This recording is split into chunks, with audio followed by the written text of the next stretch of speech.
It's about fun, and so if you don't have plans for St. Patrick's Day, wear something green, come over to our house, bring something to eat that's green. If it's not supposed to be green, if you put enough food coloring in just about anything, it'll turn it green, okay? So anyway, but 5:30 to 7:30, and so anyway, and I'll say this, some of the time the stuff doesn't look that appetizing when it's green, but it tastes exactly the same as if it's not. So just anyway, it's going to be a lot of fun, and so I would encourage you to do that. Take advantage of the opportunity to have fellowship.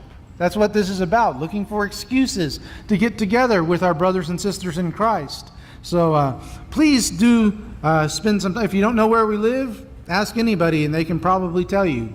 If not, ask somebody else and they can tell you. If they can't tell you, then come and talk to me or Monica, we can tell you. So anyway, we're starting to wind up our study of the Gospel of Luke. In fact, we have just 4 more lessons, and next Sunday night we're going to start talking about the last week of Jesus' life on earth. The following Sunday is an Agape Sunday, and so we won't have evening services. We'll continue with Jesus' last week on Sunday morning, April 5th. And then we'll conclude our study of Luke's Gospel on Sunday night, April the 12th. But for tonight, though, I would like to ask you to open up your Bibles to Luke chapter 17. Luke chapter 17. One of the most loved stories and most known stories in Luke's Gospel is the story of the 10 lepers. This is another story that is peculiar to Luke's Gospel. It's not found in Matthew, Mark, or John. Just Luke records it for us. And I think it has to do with him being a doctor, with him being interested in doctorly things and the subject matter of the story. It's a fascinating story about 10 men who were in a very deep, a very dark valley that Jesus walked by. And when Jesus walked by, they realized it, and they realized what he could do, and they were led from that deep, dark valley to the mountaintop of being healed. But the focus of the story is not on the 10, but on the one of the 10. If you would follow along as I read Luke 17, verses 11 through 19. Now on his way to Jerusalem, Jesus traveled along the border between Samaria and Galilee. As he was going to a village, 10 men who had leprosy met him. They stood at a distance and called out in a loud voice, "Jesus, Master, have pity on us." When he saw them, he said, "Go and show yourselves to the priest." And as they went, they were cleansed. One of them, when he saw that he was healed, came back praising God in a loud voice. He threw himself at Jesus' feet and thanked him. And he was a Samaritan. Jesus asked, "Were not all 10 cleansed? Where are the other 9? Was no one found to give praise to God except this foreigner?" Then he said to him, "Rise and go, your faith has made you well." There are 3 things that I want us to notice about this story. I want us to notice, first, the situation of the lepers. Second, the healing of the lepers. And third, the thankfulness of the leper. And let's begin by looking at the situation of the lepers. To understand and appreciate the gravity of their situation, we need to know something about leprosy first. Leprosy in the ancient world was a feared disease. And yes, we're talking about knee-knocking, trembling, feared disease. You didn't want to get leprosy because there was no cure for leprosy. And how it worked was one would lose all sensitivity in the members of the body. So you could injure yourself and you wouldn't even know it. You know, you hear stories about people who are, have been pounding on with a hammer and nail for so long. And so many times they've missed and they've hit the thumbnail instead of the iron nail that they were supposed to hit, that after a while they can't even feel it if they do, because they've deadened all those nerves. Well, that's not exactly what leprosy is, but it gives you an idea. You could hurt yourself pretty bad and not even be aware that you were hurt. Symptoms ran from white patches on the skin to running sores to the loss of digits on the hands and feet. Your fingers or toes could literally fall off because of leprosy. But if you have a Bible that has footnotes, and you look at the footnotes, you'll notice it says something to the effect of, the Greek word was used for various diseases affecting the skin, not necessarily leprosy. So this was a generic term for various skin diseases. The outcome, though, really didn't matter. Didn't matter if it was leprosy or some other type of rash. The outcome was always the same. The person was cut off from healthy people to prevent spread of the disease, whatever that disease might be that they had. So that tells us a little bit about leprosy. Let's look at a little bit of information about lepers, those who had leprosy. To understand their plight and their situation, I want you to think for a moment. Try to imagine being isolated from your loved ones. Not just separated from them by distance, but having health issues that made it impossible for you to have any type of interaction or even communication with them. Remember, this is the first century. They didn't have telephones, let alone cell phones. So you couldn't talk to the person. You couldn't be anywhere near the person. Well, if you wanted to, I guess you could shout to them from a distance. But that's hardly the path to intimate communication.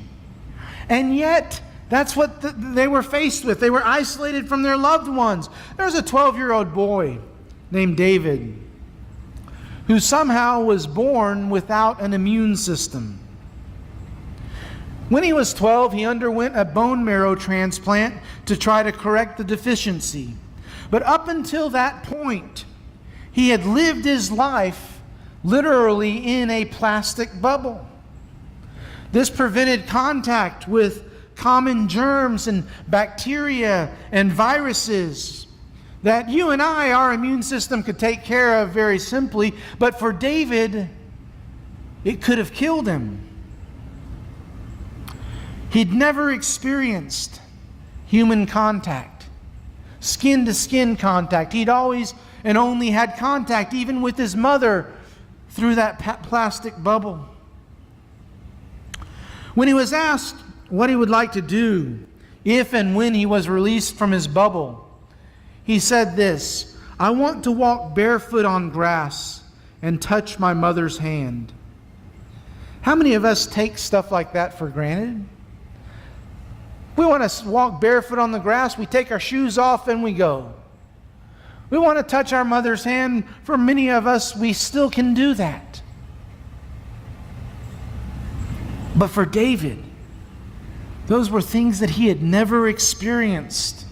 And you know, such was the plight and the life of a leper. Except the leper had had human contact. They knew exactly what it was that they were missing.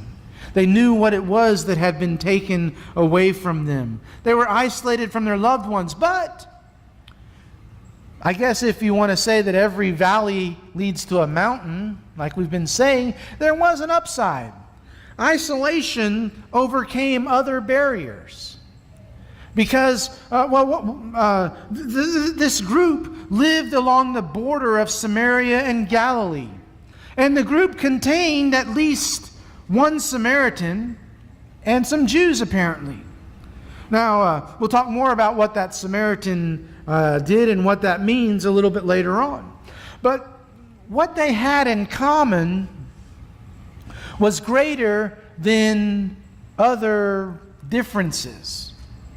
If you were facing the same dreaded disease as somebody else, then you can overcome any problems you might have with that other person, because the disease binds you together with a common bond. What I'm trying to get across to you is that their situation was hopeless. It was there's no other way to put it. There was no real cure for leprosy. Now, there was a procedure that the law prescribed that you were to go through if you felt that you were cured. But generally speaking, the only ones who ever went through that procedure were people who had, well, just a mild skin infection of some sort. I get the impression from the way that these 10 acted that they had given up any and all hope of ever being healed, any and all hope of ever being held by their family again. They had given up any and all hope, period. Until Jesus walked that way. And when Jesus walked that way, they noticed who he was from a distance. And they call out, "Jesus, Master, have pity on us." And that takes us to the healing of the lepers.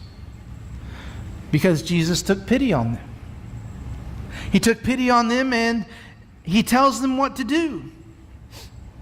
Jesus tells them exactly what to do. Now, what does he tell them to do? Go and show yourself to the priest. Why did he tell them to do that? Because that's what the law said. Jesus always followed the law of Moses. He had to follow the law of Moses if he was going to be our perfect sacrifice. And if he was going to fulfill the law of Moses. He had to follow it to the letter. And so law said, go to the priest. And so he tells them to go to the priest. Now I want you to notice something that maybe you've missed in the times that you've read through this this story of healing. Notice that they were not cured immediately. They weren't cured and then they start to go to the priest. As they went, they were cured. You see, they had to do what Jesus told them to do in order to experience the blessing of being cleansed from their leprosy. And they do. They obey what he said to do. And as they're going to the priest, they are healed. But you know, the cure could have been instant. It was that way in other stories. I mean, the story in Luke chapter 5 that we looked at when the man with leprosy approaches Jesus. He says, "Lord, if you're willing, you can make me clean." Jesus reached out his hand and touched the man and said, "I am willing, be clean." And just like that, the leprosy was gone. The cure could have been instant. It could have been immediate. Yet these 10 are called upon to demonstrate their faith through obedience. Much the same way as a man in the Old Testament in 2 Kings 5, a man named Naaman, big time general, has leprosy. Servant tells him, "Hey, if you were in my home country, there's a prophet there who could fix you up like that." So Naaman goes to Elisha. And I'm sure that he expects Elisha to pop out and say, "Oh, Naaman, I knew you were coming because I'm a prophet of God, and I'm going to put my hands on you now and I'm going to heal you." But that's not what happens. Instead, Elisha sends a servant. Tell Naaman, go dip himself in the Jordan River 7 times and he'll be cured. And Naaman gets offended by that. He said, "Wait a second. The rivers in my home country are a lot cleaner. They're more pristine. And this Jordan, I mean, really?" And then again, just the servant says, "Hey, you know what? Why not just do what he tells you to do?" Naaman goes and he dips in the Jordan River 7 times. And that 7th time he comes up, the text tells us, with skin like that of an infant. But he had to obey to have that happen. Pretty much similar to us in baptism. You know, there's nothing magical about this water up here. There's nothing. Yesterday we drained it, we refilled it. It's just tap water. There's nothing magical about the water. The miracle is in the faith that is displayed through obedience. That's what washes the sin away, not the water. These 10 were obedient to Christ, which I believe demonstrates the faith that they had in Him. The faith that made them cry out, "Jesus, Master, have pity on us." Is the same faith that prompted them to go to the priest, even though there was no actual sign of them being healed. It wasn't until they were on their way that they were healed. Then something happened. Don't know why it happened, but we know that it did happen, at least in the heart of one of them. The thankfulness of the leper. Notice we're talking about one now, not 10. The thankfulness of the leper. Notice 3 things. First of all, he praised God in a loud voice. He praised God. He directed his thanks to God because he knew it was the power of God that had healed him. He knew Jesus' power was from God. His thanks glorified God and was directed to God. He praised God in a loud voice. He didn't want to keep it a secret. He was going to tell anyone who would listen to him. And even if you wouldn't listen, he's going to be shouting so loud that you have to hear him about what God had done for him. How many times do we sometimes try to keep the fact that we're a Christian secret? How many times do we sometimes want to keep the fact that we go to church from our quote-unquote other friends who might think less of us if they knew that we went to church? Not this guy. Oh, no. He wanted to tell the entire universe, the entire galaxy, everybody, anyone who would listen. He wanted to tell, Jesus healed me. And folks, Jesus has healed all of us from something a lot worse than leprosy. He's healed us from sin. Why would we possibly want to keep quiet about it? This guy praised God in a loud voice, and then he threw himself at Jesus' feet. Notice he had been shouting and praising God. He had been very emotional about it. He had been loud about it, everything. But then as he's running around in celebration, he sees the one who had helped him. He sees the one who had healed him. And then the high fives and hallelujahs stop. They stop, and instead he throws himself at Jesus' feet. He's overcome with gratitude for the one who had healed him. But you notice something he didn't do. Notice what he doesn't do is he doesn't just thank Jesus simply with words. You might say he doesn't just pay lip service to Jesus. Also, he doesn't thank Jesus with just the bare minimum.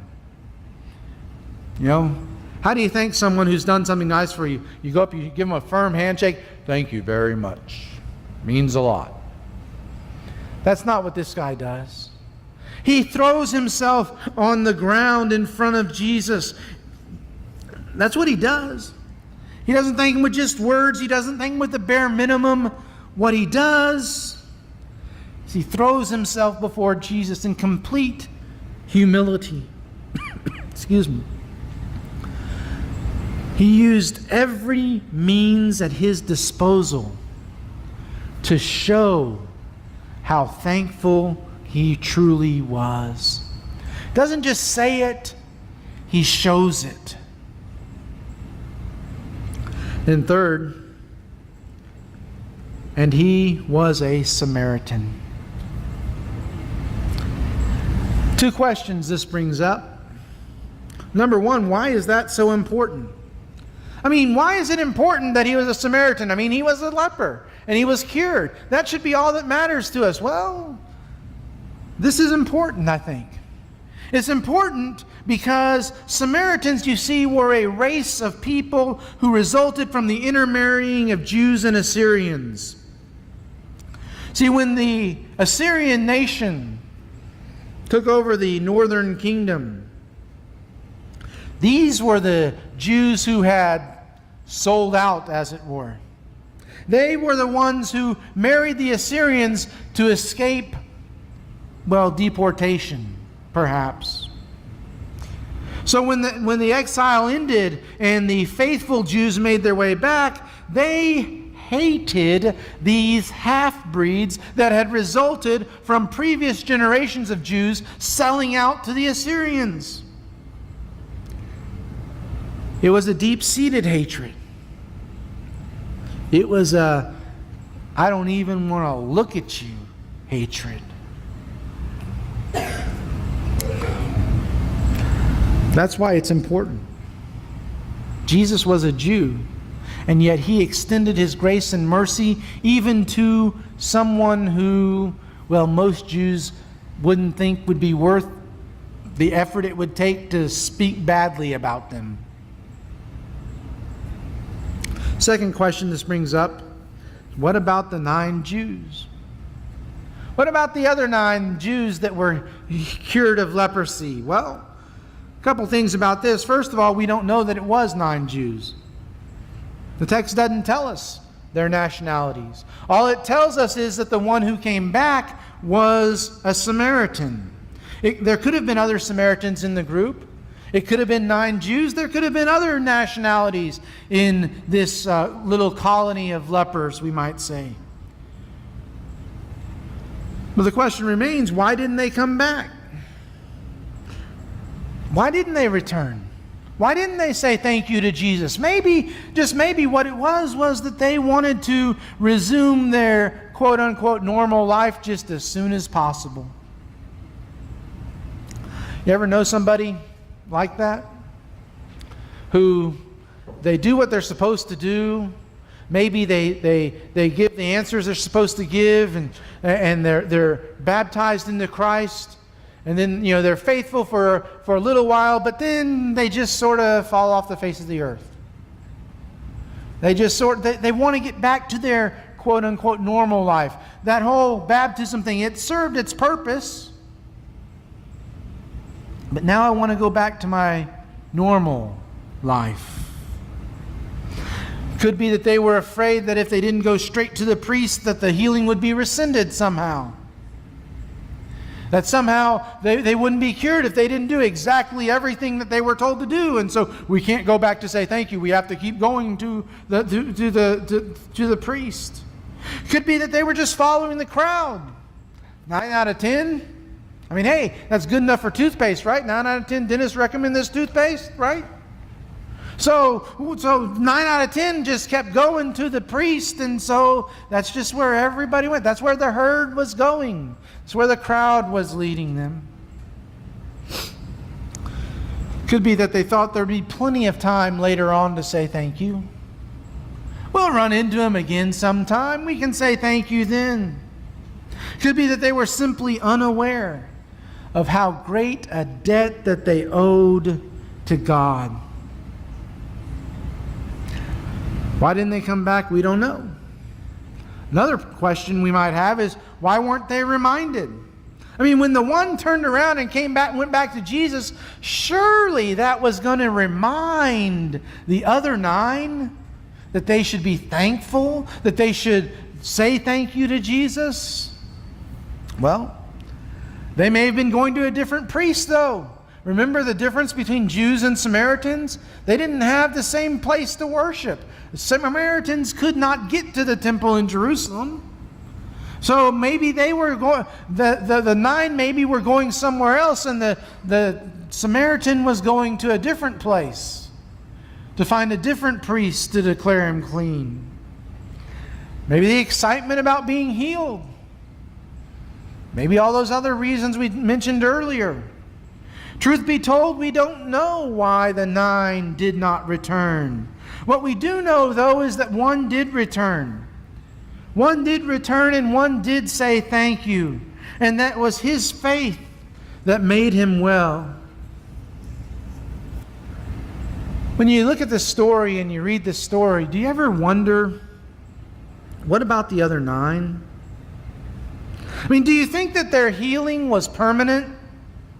Do you think that they ever truly realized that they should have returned to give thanks to the one who had done so much for them and given them so much? You know, we try to teach our kids when they're little and when they're growing up, we try to teach them to always say thank you when someone does something nice for them. And if they forget, what do? We gently remind them. How do we gently remind them? Say thank you! No, that's not how we gently remind them. We gently remind them by saying, now what do you say? And they say, thank you. But they don't say it to the person, they say it over here. Anyway, that's another story for another time. We understand that it is important to say thank you when someone helps us, when somebody gives us something, when somebody does something nice for us. What about saying thank you to God? I mean, how many times do we forget that God has done and is doing so many things for us? I mean, all of you just a few seconds ago, you inhaled. And that oxygen is a gift from God. It truly is. How many times do our prayers turn into a little kid on Santa Claus's lap at Christmas sort of thing? I want this, I want this, I want this, I want this, I want this. How many times do our prayers sound an awful lot like that? God has done so much for us, not the least of which is that He has provided us with a healing from the leprosy of sin. He's taken us from the valley to the mountaintop. Now, what do you say? What do you say? You know, sometimes saying thank you is difficult. It's difficult because we sometimes don't truly appreciate what the other person has done for us. I think all of us can appreciate the gravity of the situation that we were in. We were lost. We were as lost could possibly be, until Jesus walked by. And we cried out, Jesus, Master, have pity on us. And He did. Have you told Him thank you? You see, more than telling Him thank you, have you showed Him that you're thankful? Have you showed Him by the way that you live your life? Have you shown Him initially by giving your life to Him, by being immersed in the watery grave of baptism for the forgiveness of sins? Have you shown Him that you're thankful by the way that you conducted yourself since that time? If not, we want to help. We want to pray with you, study with you. We want to do whatever it takes so that you can leave here knowing that your life is a continual prayer of thanksgiving to God for all that He's done for you. And if we can help you to do that in some way through a public response, why don't you come to the front now as we stand and sing together.